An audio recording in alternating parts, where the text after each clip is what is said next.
ഉൽപ്പത്തിയുടെ പുസ്തകം 10-ാം അധ്യായം. ജനതകളുടെ ഉദ്ഭവം. നോഹയുടെ പുത്രന്മാരായ ഷാമിനും ഹാമിനും യാഫേത്തിനും ജലപ്രളയാനന്തരമുണ്ടായ പുത്രന്മാരുടെ പേര് വിവരങ്ങൾ. യാഫേത്തിന്റെ പുത്രന്മാർ ഗോമർ, മഗോദ്, മദായ്, യവാൻ, തുബാൽ, മൈഷക്, തീരാസ്. ഗോമറിന്റെ പുത്രന്മാർ അഷ്കൈനോസ്, റിഫാത്ത്, തൊഗർമ. യവാന്റെ പുത്രന്മാർ എലീഷ, തർഷീഷ്, കിത്തീം, ദോദാനീം. ഇവരുടെ സന്തതികളാണ് കടലോരത്തും ദ്വീപുകളിലുമുള്ള ജനങ്ങൾ. അവർ തന്താങ്ങളുടെ ദേശങ്ങളിൽ വെവ്വേറെ ഭാഷകൾ സംസാരിച്ച് വെവ്വേറെ ഗോത്രങ്ങളും ജനതകളുമായി പാർത്തുവന്നു. ഹാമിന്റെ പുത്രന്മാർ കുഷ്, മിസ്രയീം, ഫൂത്ത്, കാനാൻ എന്നിവർ. കുഷിന്റെ പുത്രന്മാർ സോബ, ഹവാലീം, സപ്ത, റാമ, സപ്തേക്ക. റാമായുടെ മക്കളാണ് ഷബായും ദാദാനും. കുഷിന് നമ്രോദ് എന്നൊരു പുത്രൻ ജനിച്ചു. അവനാണ് ഭൂമിയിലെ ആദ്യത്തെ വീരപുരുഷൻ. അവൻ കർത്താവിന്റെ മുൻപിൽ ഒരു നായാട്ട് വീരനായിരുന്നു. അതുകൊണ്ട് കർത്താവിന്റെ മുൻപിൽ നിമ്രോദിനെ പോലെ ഒരു നായാട്ട് വീരൻ എന്ന ചൊല്ലുണ്ടായി. ആരംഭത്തിൽ അവന്റെ രാജ്യം ഷീനാർ ദേശത്തെ ബാബേലും ഏറേക്കും അക്കാദും മടങ്ങുന്നതായിരുന്നു. അവിടെ നിന്ന് അവർ അഷൂറിലേക്ക് കടന്ന് നിനവെ, റോഹാബോത്ത് പട്ടണം, കാല എന്നിവ പണിതു. നിനവേയ്ക്കും കാലായ്ക്കും മധ്യേ റോസാൻ എന്ന വലിയ നഗരം അവൻ നിർമ്മിച്ചു. മിസ്രയീമിന്റെ മക്കളായ ലൂദീം, അനാമീം, ലഹാബീം, നഫ്തൂഫീം, പത്രൂസീം, കസ്ലൂഹീം, കഫ്തോഡ്രീം എന്നിവർ. കസ്ലുഹീമിൽ നിന്നാണ് ഫിലിസ്ത്യരുടെ ഉത്ഭവം. കാനാന് കടിഞ്ഞൂൽ പുത്രനായി സീദോനും തുടർന്ന് ഹോത്തും ജനിച്ചു. ജബ്യൂസ്യർ, അമേര്യർ, ഗിർഗാഷ്യർ, ഹിവ്യർ, അർക്കിയർ, സിന്യർ, അർവാദിയർ, സെമീറിയർ, ഹമാത്യർ എന്നീ വംശങ്ങളുടെ പൂർവികനായിരുന്നു കാനാൻ. പിൽക്കാലത്ത് കാനാൻ കുടുംബങ്ങൾ പലയിടത്തേക്കും വ്യാപിച്ചു. കാനാൻ വംശയുടെ നാട് സീദോനിൽ തുടങ്ങി കോരാറിന് നേർക്ക് ഗാസ വരെയും സോദോമിനും ഗമോറയ്ക്കും അദ്മായ്ക്കും ബോയിമിനും നേർക്ക് ലാഷ വരെയും നീണ്ടുകിടന്നു. ഇതാണ് ഭാഷയും ദേശവും കുലവും അനുസരിച്ച് ഹാമിന്റെ സന്താതി പരമ്പര. യാഫേത്തിന്റെ മൂത്ത സഹോദരനായ ഷേമിന് മക്കളുണ്ടായി. അവൻ ഏബാറിന്റെയും മക്കൾക്കു പൂർവ്വപിതാവാണ്. ഷേമിന്റെ പുത്രന്മാർ ഏലാം, അഷൂർ, അർപ്പക്ഷാദ്, ലൂദ്, ആരാം എന്നിവരും.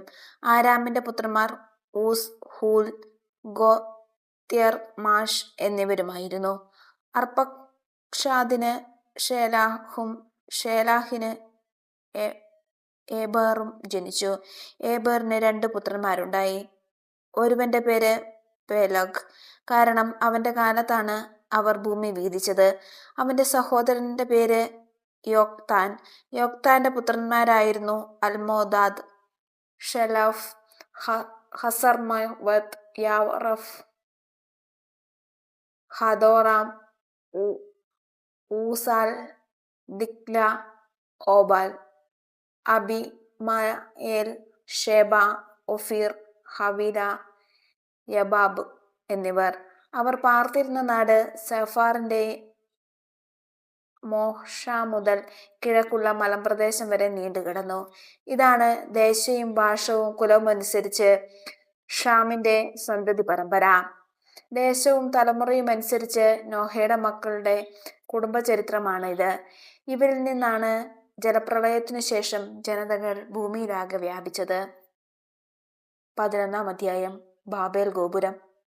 ഭൂമിയിൽ ഒരു ഭാഷയും ഒരു സംസാര രീതിയും മാത്രമേ ഉണ്ടായിരുന്നുള്ളൂ.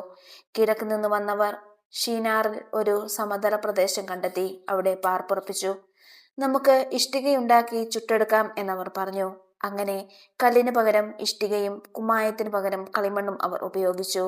അവർ പരസ്പരം പറഞ്ഞു, നമുക്കൊരു പട്ടണവും ആകാശം മുട്ടുന്ന ഒരു ഗോപുരവും തീർത്ത് പ്രശസ്തി നിലനിർത്താം. അല്ലെങ്കിൽ നാം ഭൂമുഖത്ത് ചിന്നിച്ചിതറിപ്പോകും.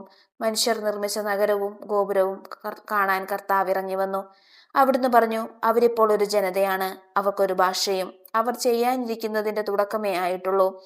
ചെയ്യാൻ ഒരുമ്പെടുന്നതൊന്നും അവർക്കിനി അസാധ്യമായിരിക്കുകയില്ല. നമുക്ക് ഇറങ്ങിച്ചെന്ന് അവരുടെ ഭാഷ പരസ്പരം ഗ്രഹിക്കാനാവാത്ത വിധം ഭിന്നിപ്പിക്കാം. അങ്ങനെ കർത്താവ് അവരെ ഭൂമുഖത്തെല്ലാം ചിതറിച്ചു. അവർ പട്ടണം പണി ഉപേക്ഷിച്ചു. അതുകൊണ്ടാണ് ആ സ്ഥലത്തിന് ബാബേൽ എന്നു പേരുണ്ടായത്. അവിടെ വെച്ചാണ് കർത്താവ് ഭൂമിയിലെ ഭാഷ ഭിന്നിപ്പിച്ചതും അവരെ നാടാകെ ചിതറിച്ചതും. ഷാം മുതൽ അബ്രാം വരെ. ഷാമിന്റെ വംശാവലി. ഷാമിന് 100 വയസ്സായപ്പോൾ അർപ്പാക്ഷാദ് ജനിച്ചു. ജലപ്രളയം കഴിഞ്ഞ് 2-ാം വർഷമായിരുന്നു അത്. അർപ്പാക്ഷാദിന്റെ ജനനത്തിനു ശേഷം ഷാം 500 വർഷം ജീവിച്ചു. അവന് വേറെയും പുത്രന്മാരും പുത്രിമാരും ഉണ്ടായി. 35 വയസ്സായപ്പോൾ അർപ്പാക്ഷാദിന് ഷോലാഹ് ജനിച്ചു. ഷോലാഹിന്റെ ജനനത്തിനു ശേഷം അർപ്പാക്ഷാദ് 403 വർഷം ജീവിച്ചു. അവന് വേറെയും പുത്രന്മാരും പുത്രിമാരും ഉണ്ടായി. 30 വയസ്സായപ്പോൾ ഷോലാഹിന് ഏബർ ജനിച്ചു. ഏബർ ജനിച്ചതിനു ശേഷം 403 വർഷം ഷോലാഹ് ജീവിച്ചു. അവന് വേറെയും പുത്രന്മാരും പുത്രിമാരും ഉണ്ടായി. 34 വയസ്സായപ്പോൾ ഏബറിന് പേലഗ് ജനിച്ചു. പേലഗിന്റെ ജനനത്തിനു ശേഷം ഏബർ 430 വർഷം ജീവിച്ചു. അവന് വേറെയും പുത്രന്മാരും പുത്രിമാരും ഉണ്ടായി. 30 വയസ്സായപ്പോൾ പേലഗിന് റേവു ജനിച്ചു. റേവുവിന്റെയും ജനനത്തിനു ശേഷം പേലഗ് 250 വർഷം ജീവിച്ചു. അവന് വേറെയും പുത്രന്മാരും പുത്രിമാരും ഉണ്ടായി. 32 വയസ്സായപ്പോൾ റേവുവിന് സെരൂഗ് ജനിച്ചു.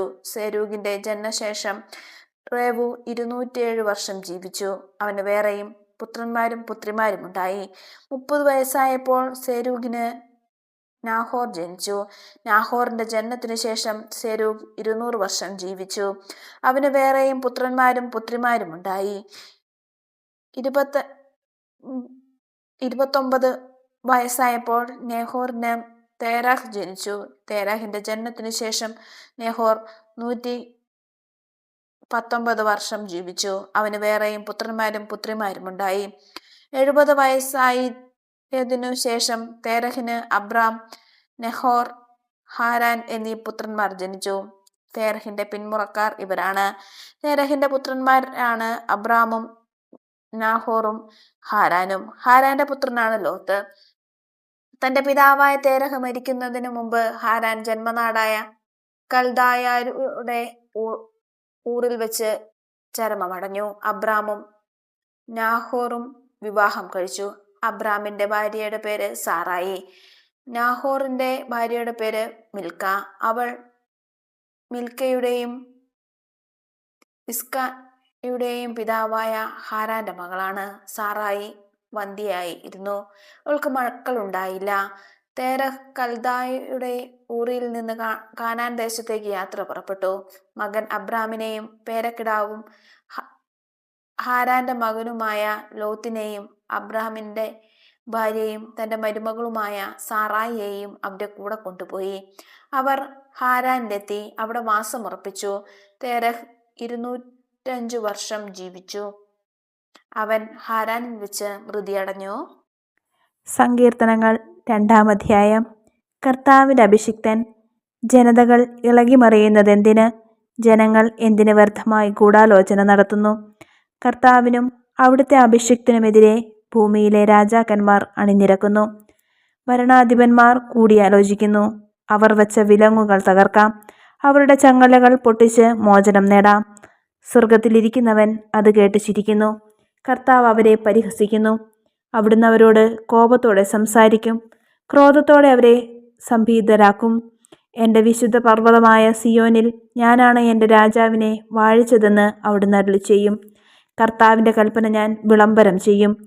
അവിടുന്ന് എന്നോട് അരുളിച്ചെയ്തു, നീ എൻ്റെ പുത്രനാണ്. ഇന്നു ഞാൻ നിനക്ക് ജന്മം നൽകി. എന്നോട് ചോദിച്ചു കൊള്ളുക, ഞാൻ നിനക്ക് ജനതകളെ അവകാശമായി തരും. ഭൂമിയുടെ അതിരുകൾ നിനക്ക് അതീതമാകും. ഇരുമ്പു ദണ്ടുകൊണ്ട് നീ അവരെ തകർക്കും. മൺപാത്രത്തെ എന്ന പോലെ നീ അവരെ അടിച്ചുടയ്ക്കും. രാജാക്കന്മാരെ, വിവേകമുള്ളവരായിരിക്കുവിൻ. ഭൂമിയുടെ അധിപന്മാരെ, സൂക്ഷിച്ചുകൊള്ളുവിൻ. ഭയത്തോടെ കർത്താവിന് ശുശ്രൂഷ ചെയ്യുവിൻ. വിറയലോടെ അവിടുത്തെ പാദം ചുംബിക്കുവിൻ. അല്ലെങ്കിൽ അവിടുന്ന് കോപിക്കുകയും നിങ്ങൾ വഴിയിൽ വെച്ച് നശിക്കുകയും ചെയ്യും. അവിടുത്തെ കോപം ക്ഷണത്തിൽ ജ്വലിക്കുന്നു. കർത്താവിൽ ശരണം വയ്ക്കുന്നവൻ ഭാഗ്യവാന്മാർ.